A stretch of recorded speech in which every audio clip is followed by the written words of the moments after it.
За сайн байцгаана уу үзэгчтэй бас сонсогчдоо. Вики Монголи подкастын энэ удаагийн дугаарт би түрүү амлсан ёсороо маш гайхалтай эмэгтэйг зочноор ирсэн байгаа. За та бүхэн дэлгэр мэндийн маань сэтгэл судлаач гэдгээр маш сайн мэднэ. За дэгийн маань санаачилж ажиллаж байгаа сонирхолтой олон ажлуудыг олон хүн түгээхийн сан гэж удаад энэ удаагийнхаа подкастт бүр зорж урьсан. За Дэгийн маань одоо энэ олон ажлын дотроос миний одоо анхаарлыг хамгийн их татж байгаа. За зөвхөн миний ч гэлтгүүтэй маш олон анхаарлыг татж байгаа нэг сэдв бол эрчүүдийн тухай сэдв. Тэгээд эрчүүдийгээ бид хайрлах ёстой. Харин хэрхэн яаж гэдэг талаар өнөөдөр би та бүхэнтэйгээ ярилцсанаа. Гоё оролцуулж маш их баярлалаа. Би Вики подкастыг бас анх эхлэн цагаас нь үргэлж хүндэлж байгаа. Тэгээд маш ингээд тууштай явж байгаа. Би Викидээ бас маш баяртай байгаа. Баярлалаа. Зөндөө олон хүмүүст гоё мэдээлэл хүргэе. За хоёлаа өстө сэдвэрүүгээ deep down гүн орно. Өнөөдөр нэлээд ярина. Магадгүй энэ подкастыг хоёлаа хуваагаад session болгоод яг сэдвэр нь англиад оруулах нь үзэж байгаа сонсож байгаа хүмүүст маань бас илүү ойлгомжтой байх болов гэд. Бидний амьдрал, хосын амьдрал, гэр бүлийн амьдрал, нийгмийн амьдрал, эрэгтэй эмэгтэй гэдэг одоо нийгмийн томоохон хоёр хэсгээс бүрдэж байгаа боловч сүүлийн үед одоо бидний анзаарснаар бид ч гэсэн өдөр тутмын амьдрал байнга л эмэгтэйчүүдийг хэрхэн чадахч болох уу, октыг хэрхэн мундаг болох вэ гэж ярьдаг боловч үүний цаана эрчүүд гэдэг бас нэг хэсэгтэй тий маш том нийгмийн идэвхтэй бүлэг хэсэг маань орхигдож байгаад санаа зовж байгаа бидэнтэй адилхан санаа зовж байгаа маш олон хүн байгаа тий. Тэгэхээр энэ подкастыг сонсож байгаа үзэж байгаа хүмүүс маань эрчүүдтэй туслах юмсан эсвэл эрэгтэй хүн бид одоо хэрхэн нөлөөлж болох вэ? Эсвэл хэрхэн тэднийг хайрлаж хамтдаа насан туршдаа хамт аз жаргалтайгаар амьдарч болох вэ гэж бодож байгаа хүмүүс бас анхаарлаа хандуулж иж магадгүй тийм. Тэгэд энэ 80 наслыг гэдэг юм одоо энэ концепц, энэ ойлголт энийг түгээхийнсэн гэсэн бодол ер нь яагаад анх өөрт чинь төрсөн юм бэ? За түүхэн маш ингээд нэг юм энгийн одоо яг ковидын үеэр манай бас нэг эдүгээд бас нэг найз байгаа.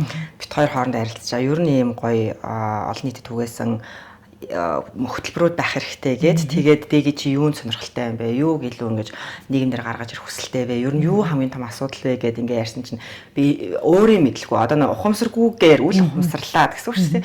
Эмэгтэйчүүдийн талаар, хүүхдийн талаар гэхээсээ илүү эрэгтэйчүүдийн талаар, эрэгтэйчүүдийн нийгэмд ийм ижил тэнцүү бус оролцоотой байгаа. Эрэгтэйчүүдийн боловсролын үед эмэгтэйчүүдээс хамаагүй тэ баг боловсрол эзэмшиж байгаа. Дээрээс нь ингээд гэр бүлийн асуудлууд дээр эмэгтэйчүүд илүү шийдвэр гаргаж байгаа. За ингээд хэдийг наанаа ингээд санхүү эдийн засгийн хувьд эрэгтэйчүүд илүү эрх мэдэлтэй юм шиг мөрчлөө цаагаараа их шийдвэрүүд дандаа эмэгтэйчүүдээр дамжиж гардаг ч юм. Ингээд ер нь эрэгтэйчүүдийн асуудлууд маш их орхигддаг гэдгийг би өөрөө ингээд 10 жилийн туршид зөвлөгөө өгөөд яг Монгол хосуудыг одоо бүх талаас нь Монголд байгааг нь гадаадад байгааг нь залууг нь настайг нь одоо бүх төрлөөр нь сонсож үзснийхээ хувьд надаас ингээд эрэгтэйчүүдийн талаар ажиллах хэрэгтэй гэдэг анх ингээд нэг ийм зүйлийг хиймээр байна гэдэг санаагаа хэлээд тэг бид хоёр ярилцчихсан.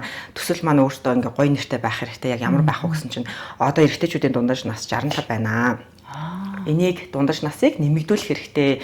Ер нь бол ядаж бид нар ингээд 80 наслах хэрэгтэй гэд тэгээд тэгвэл гоё 80 наслыг гэдэг нэртэй байх хэрэгтэй юм байна гэд тэгээд ерөөсөө төслийн маань нэр анханасаа 80 наслыг зорилгоо одоо нэрээ болгосон гэх юм уу хүмүүст сонсоход ойлгомжтой. Тэгээд 80 наслыг гээд анх ингээд гаргаж ирж байхад юу байсан бэ гэхээр эрэгтэйчүүдээс ингээд энгийн ямар ч хамаагүй одоо ямар ч насны эрэгтэйчүүдээс чи хэд хүрэх гэж бодож байна? Та хэд хүрэх гэж бодож байна гэхээр хамгийн ерөөсө хоёрхан л хариулт байдаг. Нэг нь болохоор ингээд бодож чимэг болчтой. Би надад ч гэсэн бодож үзээгүй юм байна. Мэдэхгүй гэд. Хоёр дахь нь за 60 хүрээл болоо штэ. Бүр 25 настай хүүхэд хүртэл одоо залуу хүртэл 60 хүрээл болоо штэ гэж хариулсан. Тэгээ тэр бол ингээд ердөөсөө одоо л нэмэгдэхгүй байгаа гэж бодож байна. Яг одоо тэр чинь 2020 онд ингээд яригдчихсэн зүйл одоо ч гэсэн ингээд нэг 5 жилийн дараа нэмэгдээгүй. Тэгэхээр хамгийн эхлээд бид нар эхний жилдээ энэ дундаж наслтын хандлага төсөөллийг нэмэгдүүлээ гэдэг урт наслыг гэдэг төсөөллийг нэмэгдүүлээ гэдэг аян хийчихсэн байхгүй. Яг би зүгээр хувь хүнийхээ үүднээс одоо яг дэги тэр өнөөдөр ярих гэж байгаа сэдвтээ эмзэглэж явдаг юм аа. Хуваалцсан бол миний эргэн тойрны эр хүн. Миний гэр бүлийн хувьд те аавч хоёр маань одоо баг залуу байхад хоёр тишээ болсон амьдралын ирэхээр те азар аав маань маш сайн хүнтэй гэр бүл болсон. Гайхалтай юм ихтэй.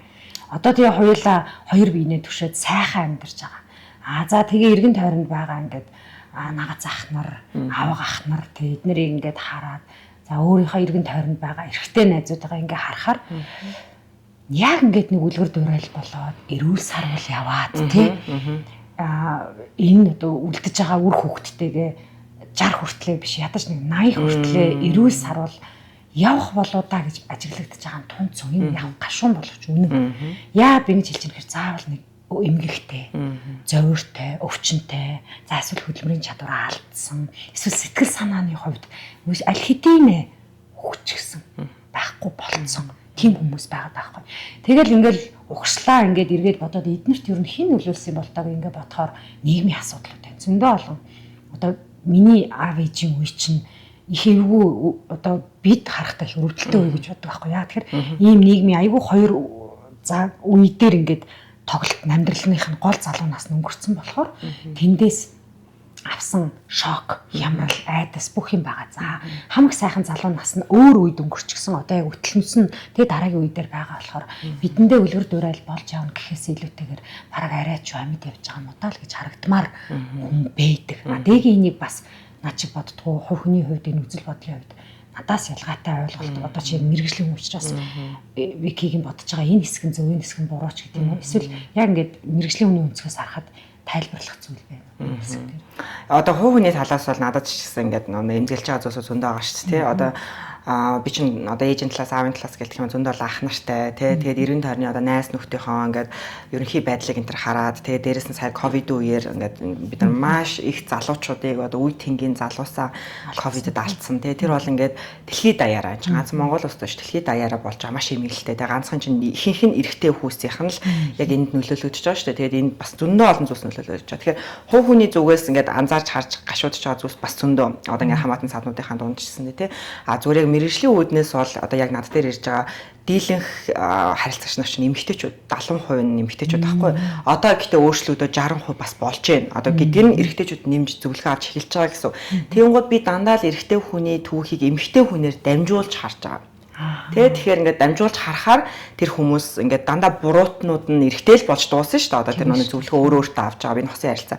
Тэгээд ингээд эргэжтэйчүүдийн асуудлыг харахаар архины хэрэглээ манай Монгол улсад бол одоо дэлхийн дундажтай харьцуулахаар манайх ч бүр юм архаг бүр юм туйлын өндөр түвшнийх гэж явдаг. Одоо дэлхийн дундаж одоо архины хамааралтай гэж онцлогддог хүн бол манад энгийн л баг архи амсдаг төдийд үнэлэгдэхэр те гэтэл яг манайх шиг ийм амар өндөр хэрэглээтэй улс орн ч одоо ер нь л айгүй цөөхөн. Тэгэхээр ингээ архины хэрэглээ одоо тэр ихнэрүүдийн юуганаас өндөр байна. За тэгээд дээрэс нь одоо араар тавилтыг ингээд нийгэм даяараа буруушаадаг те. Гэхдээ тэрний цаана яг юу байгаа вэ? Эмэгтэйчүүдийн зүгээс юу болж байгаа вэ? Те одоо төрөлтийн дараах гэр бүлийн харилцаанууд юу болж байгаа вэ? За тэрэн дээр эрүүл мэндийн зүгээс бид нар ямар дэмжлэг тусламж эрэгтэйд нь ч эмэгтэйд нь ч нь өгж байгаа вэ? Тэ мэдээлэл хэр одоо нээлттэй либералчлагдсан байгаа вэ гэж ярих юм бол зөндөө олон асуудал. За тэгэл араас нь одоо нэг эдийн засгийн хувьд энэ чинь нэг эмэгтэйчүүд илүү боловсралтай болсон цагаас болсноороо илүү орлогын түвшин нэмэгдэж байгаа. Одоо ялангуяа ковидын хойноос бол эмэгтэйчүүдийн орлого хамаагүй огцом нэмэгдэж байгаа. Үүнээс хамаарат уламжлалт эрэгтэй хүн гэрээ авч явна гэдэг чинь маш их сорилтонд орж байгаа. Тэр их сорилт чинь ингээл нийлэл хоорондоо ярихгүй шүү дээ эрэгтэйчүүдтэй. Нөл суужснаа бидний орлого ер нь хэвэндээ байгаад хахад эхнэрүүдийнх нэмэгдлээ гэж ярихгүй. Ганцаараа л тэр бүх асуудлыг даван туулж байна тий. Тэгээд дээрэс нь яг нэг маш их эмэгтэйчүүд бас ингээд би нөхөртөө тусламаар байна. Манай нөхөр бас сэтгэл готролт орцсон байна. Ажлын хашралд орж явах шиг байна. Би ингээд нөхөртөө тусламаар байна. Би яаж нөхрөө ирүүлэх үү гэдэг тий. Тэгвэл нөхрөөд ингээд эхнэрийнхээ үгэнд ордоггүй. Тий ингээд нийгэмд ингээд сэтгэл судлаачаас тусламж дэмжлэг аавна гэдэг ойлголт байдаггүй. Гэх мэтлэн ингээд зөндөө олон ингээд ирчүүдэд тулгарч байгаа асуудлыг ихэнхдээ эмэгтэйчүүдийн зүгээс. Тэгээд яг эрэгтэйчүүд нь өөрсдөө ирээд зөвлөгөө аваад ярилцаад ингээд яхаар ингээд нэг амьдралдаа нэг хүн ингээд одоо эмэгтэйчүүд бол хизээч тэр мэдрэмжийг юм одоо ингээд 30 40 хүрээд авахгүй. Тэр чинь бүр нэг 10 хэдтэйдээ ингээд нээгдсэн. Одоо нэг багштай хамаг юм яриад ингээд тодорхой нээж найздаа ярьж үзсэн. Айгуу сайн ихчтэй, нагц ихчтэй, тий авга ихчтэй ярьж үзсэн. Эсвэл ингээд нэг одоо шашин юуны байгууллага дээр очиж магадгүй өөрийгөө нээгээд үзсэн байдаг ч юм ингээд ямар нэгэн байдлаар тэр өөрийгөө нээх гэдэг мэдрэмжийг аль ар залуу өсвөр наснаас аваад үзсэн байхад эрэгтэй хүн магадгүй тэр 20 эднээс 30 эднээс хүртэл нээдэггүй явж байгаад одоо зөвлөгөөний үеэр би хизээч ингэж ярьж үзээгүй гэдэг зүйлийг ерөнхийдөө ингэж айгүй их түгээмэл гардаг. Тэгээд өөрийгөө ярьж үзээд өөрийгөө нээж үзээд ингээ ярилцсангууд ч өөртөө танилцсан шүү дээ. За би бол ууртаа муухай хүн гэдэг үгээс бодол чинь өөрчлөгдөөд би ууртаа муухадаад илүү одоо энэ асуудал миний уур бухимдлыг маш их нэмэгдүүлээд 2 3 жил болсон байна гэдэг ингээд яг эмэгтэй хүн өөрийнхөө асуудлыг таньж мэдчихэж байгаа шиг таньж мэдээд эхлэхээр хүн ингээд миний асуудал энэ юм байна штэ би энийг чинь бас удирдах болох юм байна гэдэг ур чадварын юм чиглэлээ аваад гардаг. Одоо ганцхан л эмэгтэйчүүд л сэтгцийн асуудалд ороод ингээд байгаа юм биш ээ. Эрэгтэй хүн ч гэсэн адилхан орж байгаа. Гэхдээ тэр нь тусламж дэмжлэг авахаа мэддэггүй. Тэгээд тусламж дэмжлэг авах болохоор яг яаж өөртөө туслах энэ төрөйг мэддэггүй. Тэгээд яг зэрэгцээд аваад эхлэхээр адилхан үр дүн гардаг. Айгүй хурдан сайжирдаг. Үр дүн ингээд бас эмэгтэйчүүдээс урт таслах боломжтой гэх юм уу. Одоо биднийг баг байхад одоо би бол нөгөө яг дээгэшгээ мэрэгжлийн хүн биш болохоор өөрийнхөө амьдралд болон энэ эргэн тойрныхаа амийг л одоо юу туршлага болгоод яриад нь штэ тий биднийг баг байхад яг бид чинь нөгөө 90-ад онд сургуульд орж исэн үе маш олон хүүгүүд хичээлээс авсарцсан. За шалтгаан нь бол мэдээж одоо орон гэр ар гэрт хэрэгтэй байна, малчин тий мал хавгаавч үлдэх хэрэгтэй. Хоёрдугаарт эцэг их үр хүүхдүүдийг хаяад ч яах вэ тэд нар ямар санаатай байсан биш үү 8 хийгээд явах үед хөвгүүд ерөнхийдөө цалинд гараад охид гэрээ авч явах за охид үргэлжлүүлэн сурах гэдэг юм ингээд миний гэр бүлд ч гэсэн яг энэ тохиолдсон байхгүй юу манай дүүг бол ерөнхийдөө айхтар тийм үнэтэй сургууль сургаагүй ирнэ надад бүх анхаарлыг хандуулж намайг л их хүчрхэг юмхтэй болгох гэж тавьсны гор гай бол миний эхний гэрлэлт байхгүй юу миний эхний гэрлэлт эхний гэрлэлт дээрээ би одоо энэ хорвогийн хамгийн сайхан залуутай суусан боловч би өөрөө хитрхи одоо амбицтай байсан. Хитрхи боловсролыг урдаа тавьдаг байсан учраас тэр хүний голсон тий. Гэтэл тэр хүний буруу биш аахгүй. Тэр хүн чи яг байгаагаараа л байгаад байна тий. Тэгээд эхний гэрлэлт маань ингээд бүтлгүүтэнгүүд би эргэн тойрны харангууд ерөөсөө надтай адилхан 10 нэмэгтэй 7 хэн шийдвэрийг гаргаж ирсэн байна. Тэгээ одоо ингээд эргээд харахад бид өнөөдөр 40 гарчихсан. Бидний хүүхдүүд ахлах сургуулаа төгсөж байгаа ийм цаг үед одоо нэг ийм генерашн үе биш үү тий. Ингээд бодоод тэгээ дараа нь би нэг бага ангийн багштай уулзсад бага ангийн багштай хэлсэн. Манай ангид 35 хүүхэдтэй одоо 18 эрэгтэй хүүхэдтэй 15 нь аавгүй шүү дээ. Гэдэг маань бид нар байхгүй юу? Бид нар хүүхдүүдээ өгчөөд одоо миний 3 дахь хүүхэд одоо 1-р ангид орж байгаад ялгаагүй шүү дээ тий. Тэгээ ингээд бодсон чинь би пөөх юмны ур шиг ингэж гарт юм байна шүү дээ. Тухайн үед бол мэддэхгүй ш. Тухайн үед чинь бид нар өөрсдөө их амбицтай бодно. Мөн нөхрөөс салчихсан тий. Өө нэг юмтай одоо ингээ явна үзгээд өөрөө хүүхдээ аваад үлдчихсэн тий. Тэгээд нөгөө хүүхдээ нөгөө шазруу нөгөө сайхан өсгөн. Тий сайхан өсгөх гээд ингээд бүх бие сэтгэлээ золиослоод ингээд дараагийн төвшөнд гарсан чинь нөгөө дараагийн үе нь одоо эхний хүүхэд биш бүр дараа 2 дахь 3 дахь хүүхэд нь ангаараа аавгүй хүүгүүд байна гэдгийг сонсоод би ингээд бүр шоконд орчихсон байхгүй. Тэгээд энэ нийгмийн үзэгдэл ер нь ирж байгаа үйлчлүүлэгчтэй чинь энэ нийгмийн үзэгдэл одоо хэрхэн тусгалаа болж одоо буруугаар тий буруу хар юм тусгал юм шиг харагдаж байна. Надад болохоор зүгээр өнгөцгөн харагдаж байгаа байхгүй. Багшийн яриагаар л би ойлгож байна шүү дээ.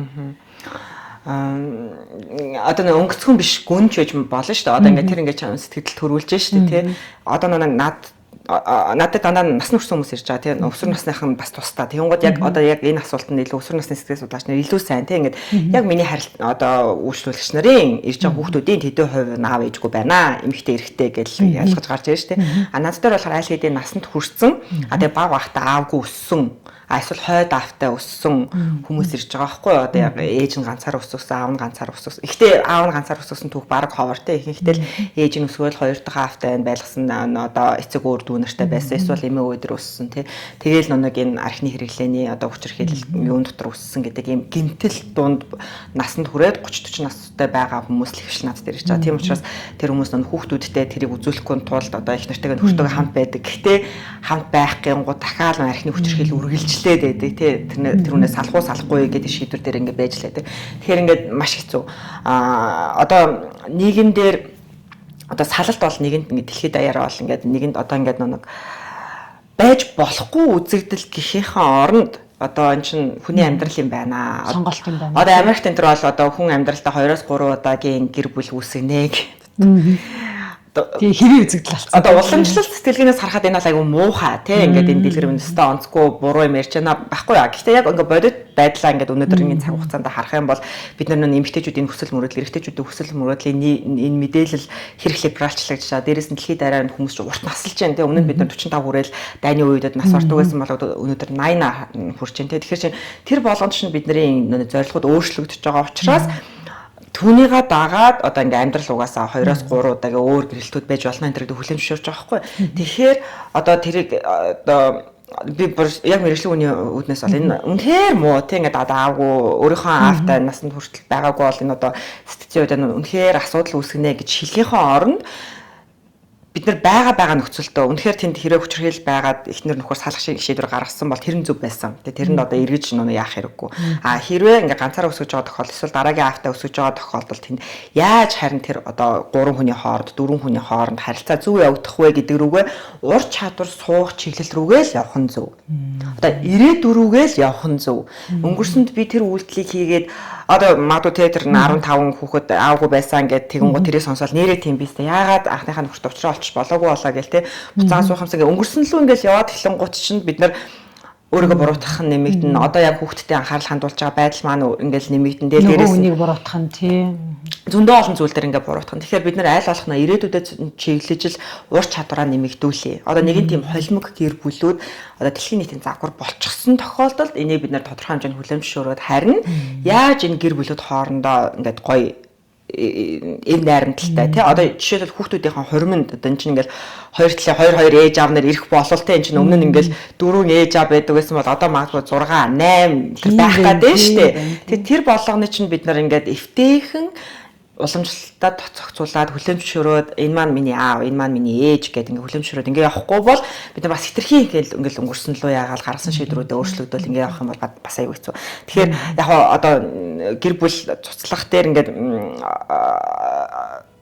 аль болох би ч ингээд цуцлахгүй төлөө хичээж байгаа тийм. Гэхдээ тэнд гэр бүлийн хүчирхийлэл явагдаж байгаа тохиолдолд тэнд ямар ч эрүүл харилцаа явагдах боломжгүй л гэж үздэг. Тийм. Гэхдээ бас нөгөө хүчирхийлэл гэдэг маань дандаа эрчүүдийг бас буруутгасан асуудал биш аа. Тийм эмэгтэйчүүдээс ч ялгаагүй янз бүрийн үгэн болон сэтгэл санааны үйлдэлийн одоо янз бүрийн хүчирхийлэл эр хүнд очиод тэрийг эр хүн тисгэ болоод эргээгээд реакшн буюу үйлдэл үзүүлэнгүүт өнөөх нь өөрөө буруутан болчихж байгаа байхгүй.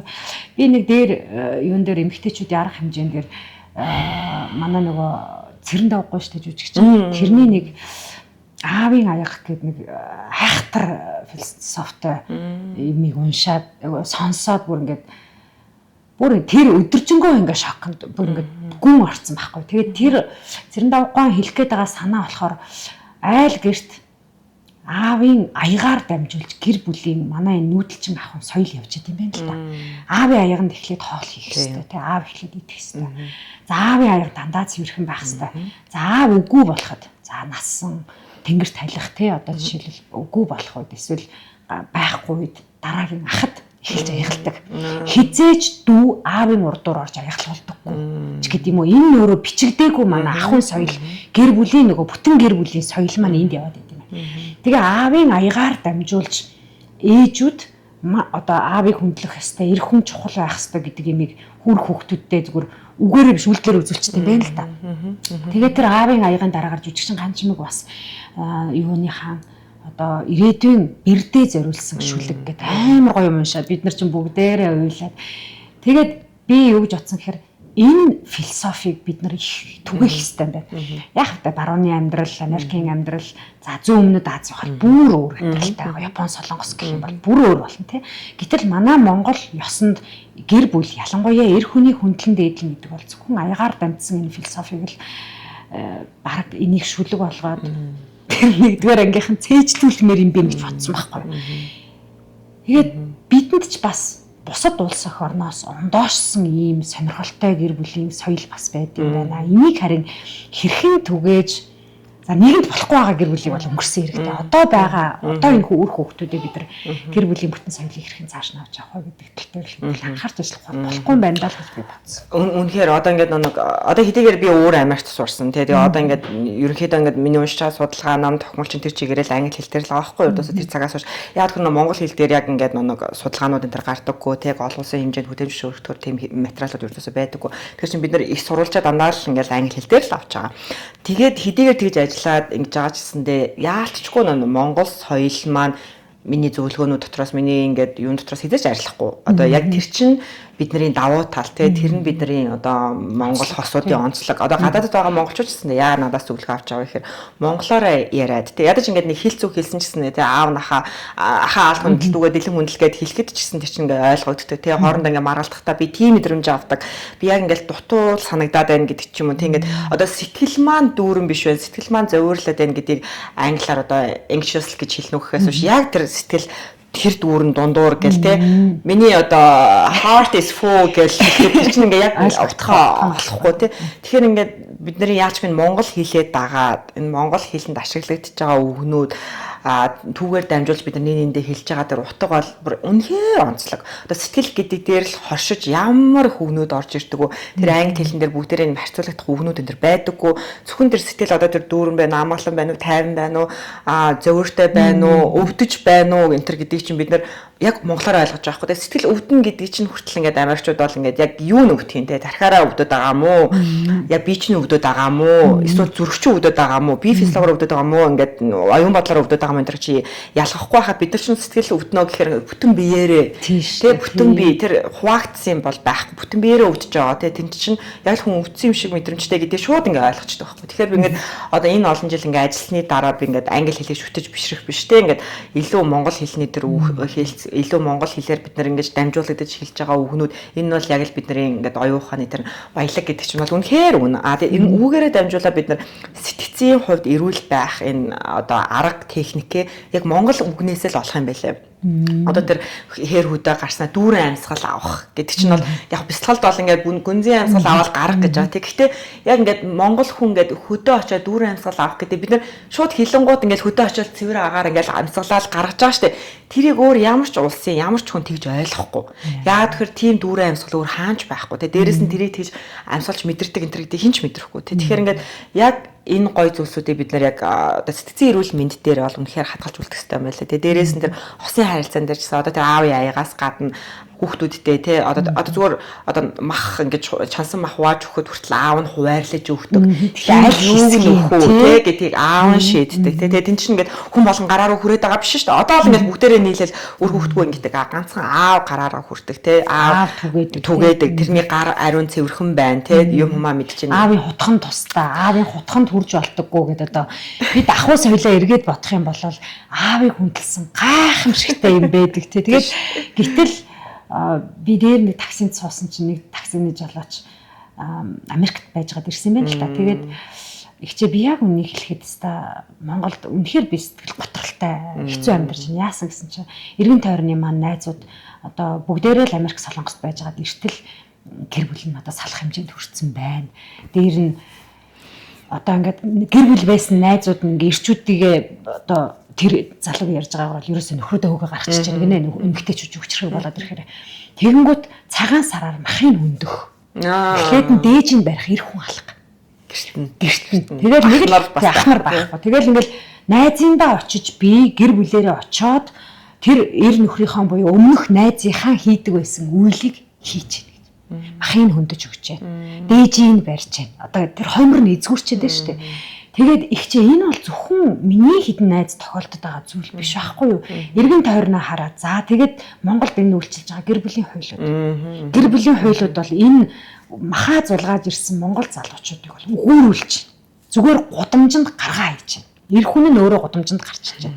За эхнэр ингээд хідэн хүүхдтэйгээ байртайгаа нөгөө нөхрийн цуглуулсан юм та ингээд явчихж байна. Тэгсэн нэг жишээ ярьсан. Солонгост байжгаад Америкт дараа нь Америк руу яваад нөхөр нь эргээд ирсэн. Эрэхтэй үр хүүхдтэй үлдэндээ гэж бодоод ингээд хэд хитэн үл хөдлөхөр гарцсан байсан юм байна л да. Тэгтээ тэрийг ихнэртэй хэлээгүй байсан байна. Тэгтээ хэлэхгүй байсан санаа нь бол муу санаалж огт хэлээгүй. Зүгээр л ингээд аваал яваад байсан тийм нотариатаар дамжуулаад байр аваад явж байгаа. Монголд ирээл нөгөө нэг байртай мэнтэй гэдгийг эхнэр мэдээл. Тэгэл шууд салах шийдвэр гаргасан. Тэгээ бүгдийг авах гадуу авсан. Хүүхдүүдийнхаа тоогоор нөгөө 75% шүү дээ. Одоо 5% тавуулаа шууд хуваагаад тэгээд тэр одоо 5 хуваахад 5-ны 1 нь нөхөрт 5-ны 4 нь нөгөө гэр бүлд очсон. Тэгээд технэрт очсон. Тэгээд ингээд би найзаагаа бодоход найз бол огт тэр эд хөрөнгөд харамсаагүй гол нь тэр эхнэрт л гомдсон. Чин сэтгэлээсээ гомдсон.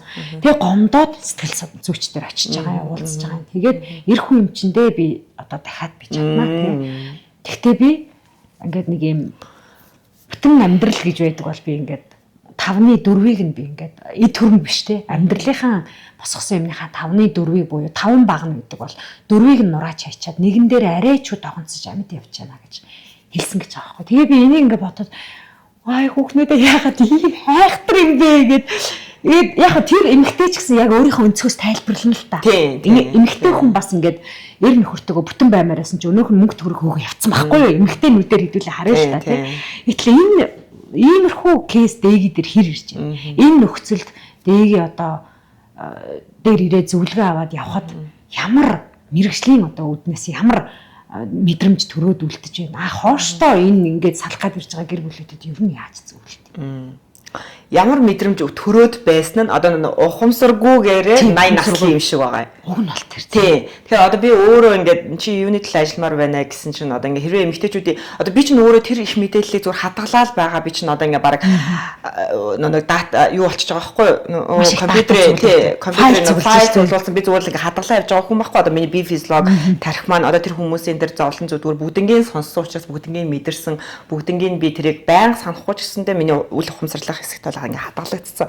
Тэгэд тэр их мэдээлэл дундаас би ирчүүдэд зориулсан 80 насны төсөл хиймээр байна гэдэг чинь би өөрөө тэрийг те тэнд ийм шудраг бус байдал явагдаад байна. Тэндтэй эрэгтэйчүүд ирэх хохироод байна. Эрэгтэйчүүд эндээсээ мэддэгч бай, мэддгүүч бай, дээрээс нь уламжлаад байгаа би гэрийнхаа төлөө зүтгэсэн учраас гэр бүлдээ бүхний зориулна гэдэг салхтай энэ өгч байгаа байдал ч надад шудраг бус байгаа байхгүй тийм шудраг бус. Тэгэхээр тэр бүх шудраг бус зүйлийг мэдэрч байгаа л би 80 наслыг гэж хийсэн гэхээр надад ч гэсэн тэр зөвлөгөөний өрөөнд шудраг бусаа сонсогдож байгаа.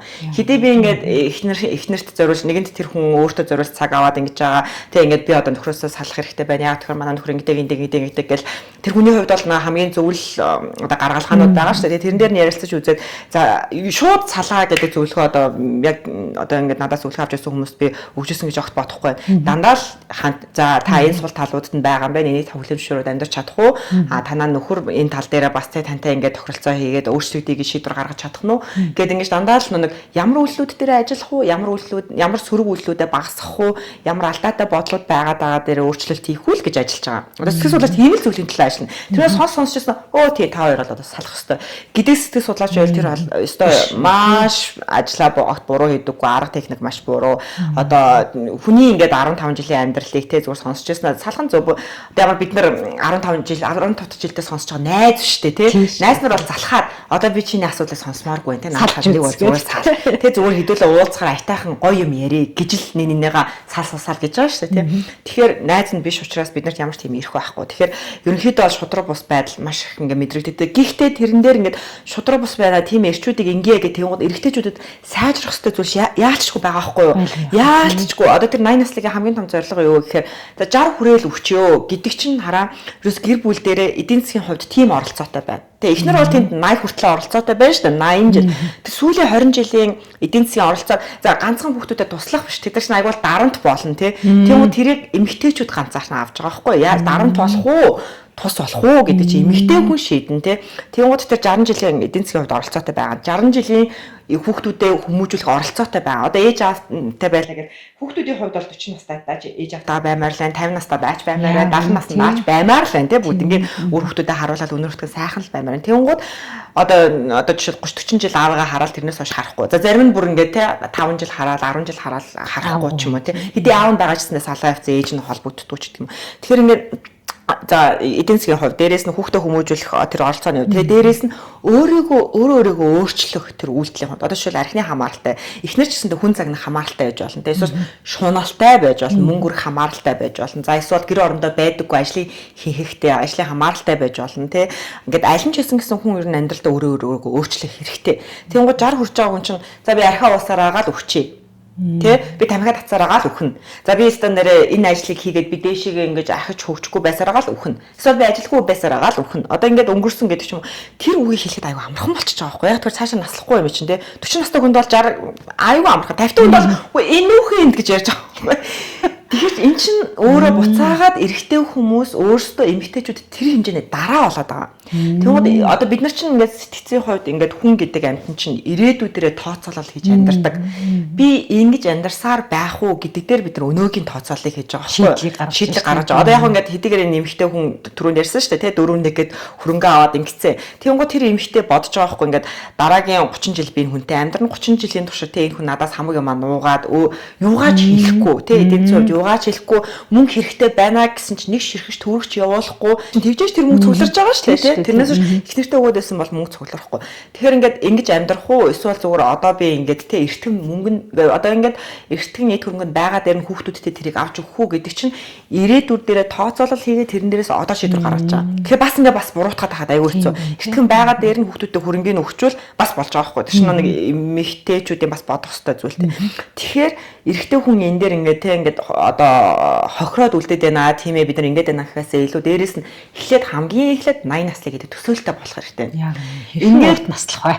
Ердөөс бол хамгийн ихний төсөөлөл хамгийн ихний зорилго маань би 80 наслын гэвэл яаж амьдрах юм. Тэр тэтгэврт гарч 60-аас хойш бүр 20 жилдээ 20 гэдэг чинь ямар их цаг хугацаа тэрэнд ямар их зүйлийг хийж амжуулах уу. Тэгээ тэрэнд ямар их зүйлийг хүмүүст өгж буцаад хүмүүсээс авах боломжтой бай. Юу мэдрэх боломжтой. Энэ миний амьдралд юу байж болох вэ гэдэг чинь айгүй гоё тий. Тэгээ тэр 20 жилийг төсөөлөд эхлэнгууд тэр хэмжээний дарамт ачаалал эхнэрээс авагдана. Ердөөсөө тэгээд тэр амьдралыг нэг хамтдаа туулна гэдэг чинь юм чинь тэндээс эхлээд байгаа байхгүй. Одоо яг зүгээр нэг сүүлийн үед бас дахиад дээрэс нь нэг хандлагын үед аягүй өөрчлөлт гараад байгаа юм юу гэхээр ингээд 90 онд ерөнхийдөө одоо дундаж наслалтын талаар ингээд ярихаар 90 онд одоо энэ эрэгтэй эмэгтэйчүүдэд дундаж наслалт ойролцоо буюу нэг 6 мурга насны зөрүүтэй байсан. Тэрнээс хойш 30 жилийн дотор одоо дундаж наслал эрэгтэйчүүдийн 65, эмэгтэйчүүдийн 75. 10 жилийн зөрүүтэй ийм ялгаатай. Тэгэнгუთ яг өмнө нь болохоор ерөнхийдөө зэрэгцээд нас ордог байсан хоёр хүн чинь одоо ингээ 10 насны зөрөө яригадаад эхлэнгуут тэнд чинь дарамт эмэгтэй хүн нэрийг л үүсэж байгаа. Тийм байх. 4 хүүхэдтэй болно. Тэр хүүхдүүдийг хин их сургуульд оруулах юм те. Тэр чинь буцаагаад хэрвээ нөхөр нас орчих юм бол эмэгтэй дээр нь ирнэ. Тэгэл тэр бүх амьдралынхаа цаг хугацааг өрдөөсөө л нэг одоо нэг аз жаргал биш те. Нэг ганцхан миний жаргал идлээгүй гэдэг чинь л тэр болчих жоохоо. Тэгэл үр хүүхдүүдээ сургуульд оруулна ингэн тэгээд 30-ыг харна те.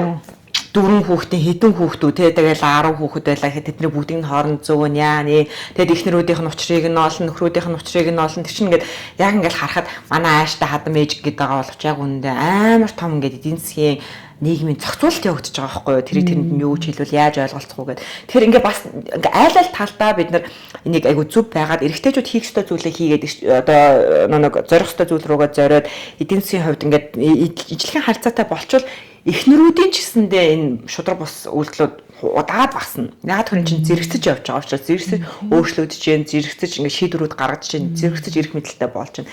Тэгээд зэрэгцэж нэг би анхаарч байгаа байхгүй. Тэгэхгүй ингээд би өвдсөн одоо чи анхаар. Одоо тий би өвдсөн одоо насан туршдаа би чамд бараг тижээлээ одоо чи миний биеийг тэнхрүүл гэт нэг юм эхнэр тэр нэг хүүхдүүдэд анхаарахаас гадна дахиад тэр нэг хүнийг эрүүлжүүлэх ажлыг ердөөсөө цэвэр эмгтээчүүд хийж байгаа байхгүй. Тэгээд энэ болгон чинь яг үндэ амар шудраг бос шүү дээ. Яагаад эмэгтэй хүн амьдралынхаа сүүлийн 10 жилийг те ингээд өвчтөй нөхрөө асрах хэвээр. Одоо гэдэг асуултыг асуухаараа амар муухай сонсогдож болно те. Гэхдээ тэр эмэгтэй өнцгөөс те. Гэхдээ одоо энэ чинь нэгэн л хүний л амьдрал. Одоо бид нар одоо 30 настай залуу хүмүүс ингээд сонсож байгаад амьдралынхаа төсвөлийн 10 жилдээ өөртөө ингээд ирч хүчгүй болчихно тий. 70 наснда ингээд одоо зөндөө олон хүмүүсийн амьдралд ингээд ээж нар нь 70 настай ээж нар нь 70 настай өвөөгөө асарж байгаа эсвэл 60 настай одоо хэвтрийн өвөөг асарж байгаа ээж нар зөндөө байгаа шүү дээ тий. Тэгээ яагаад тэр эмэгтэйчүүд тийм амьдралаар 30 жилийн дараа дахиад амьдрах ёстой юм гэдэг чинь аяйгүй шудраг бас зүгээр өөр өөртөөхөө биеийг өөр өөртөө хариуцаад тий энэ нэг биеийг эрэгтэй хүн өөрөө 70 80 хүрэхэд нь хариуцлагыг нүгрээд өөрөө тэрнийхээ төлөө хичээгээд ингээ яваад эмэгтэй хүн бас өөрөө хааж жаргалын төлөө хуйлаа нийлээ цугтаа сайхан тэтгэврийнхаа мөнгөөр зугаалаад тий одоо тэр нэг юм бидний хараад бахархаад байдаг тэр Европ загварлуу бас ормоор л штэ яг үнэ ингээ